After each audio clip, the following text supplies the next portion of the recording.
just keep on.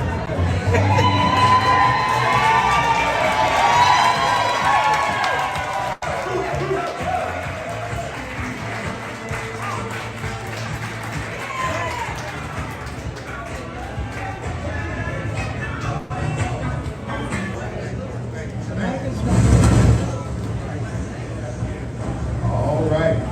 Let's give a hand with the sound system.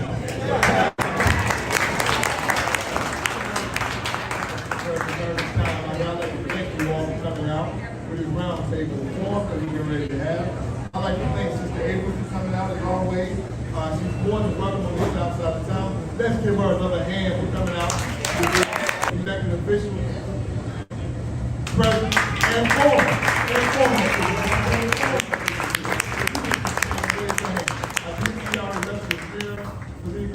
I don't want to start calling names. I didn't start calling names because I want to miss someone. So I just wanted to thank you all for the presence. But at this time, we'd like to go ahead and get started. I know time. For the first time in this administration, well, I don't want to, let me restate that. I'm going to make certain that my administration achieved something that was not achieved this year, which is that our starting salary is higher than the starting salary of Mississippi. Despite the $5,000 pay raise that was basically a pay raise on layaway, I intend to make sure our starting salary is no longer $39,092, but instead it's $50,000 a year, and every teacher gets a pay raise of 11. 1, 2, 3, 4, 5, 6 hospitals are shutting down. We've lost 5 already, and the 6th one is going to close on November 1st. And that is not because we could not afford to do better. This same governor forfeited $12 billion in resources that you paid. Raise your hand if you pay federal taxes while you're living in Georgia. Then you've already paid for Medicaid expansion. But his refusal to expand Medicaid means that we have too many people who do not have access to health insurance and instead have to use our hospitals not only as an emergency room, but as urgent care and as their primary care physician. If we were to expand Medicaid, we would provide access to 500,000 Georgians to have access to health insurance. We could create 64,000 good-paying jobs across the state, and we could save the hospitals in the state of Georgia. That is my intention. Number 3, we must invest in affordable housing throughout the state of Georgia, especially in Fulton and DeKalb County. But we know that affordable housing is not an Atlanta issue, it's a Georgia issue. And we have a governor who has been sitting on hundreds of millions of dollars designed to keep families from being evicted from their homes. But rather than deploy those dollars, he stacked them up, gave some of the housing money to the hotel industry instead of the families trying to stay in their housing.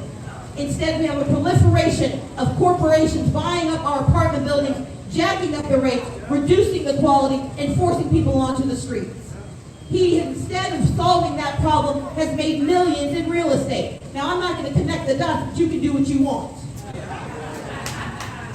All I know is that the current governor has taken precious little action to solve the challenges of affordable housing.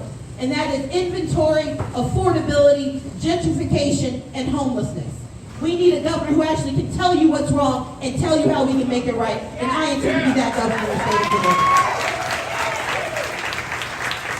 Georgia. Either working for yourself or working for someone else. Under the current governor, if we stay with the path that he has us on, it will be 100 years before we have economic parity in contracting and business revenue between minority communities and the majority community. 100 years. His response is that he's going to study it. Well, I've already studied it. He can cheat off my paper because I can tell you what the answer is. The answer is we have to expand access to contracting in the state of Georgia. The Department of Administrative Services has the ability to ensure that we have better parity in the letting of contracts across the state and across communities. We also need to create access to capital. That's why I want to create a small business capital access fund. Sometimes you don't need $500,000, you need $50,000 or $5,000. And when you apply for an SBA loan, all the SBA is telling you is you're qualified. They don't write you the check. And until we have a governor focused on making sure that the banks write the checks to the businesses, the same way we guarantee the banks write checks to big businesses, then our small businesses will not have the access they need. I intend to make sure that we underwrite the risk. I want to make certain we move to cluster contracts, and Michael can talk about this one. We have too many contracts that go to the same big companies year over year, and if you're lucky, you get to be the sub of a sub of a sub. But these contracts can be broken into what I call cluster contracts. Instead of a $1 billion contract to go to one big business, break it into 3 or 4 smaller contracts. So you don't have to have an entire fleet.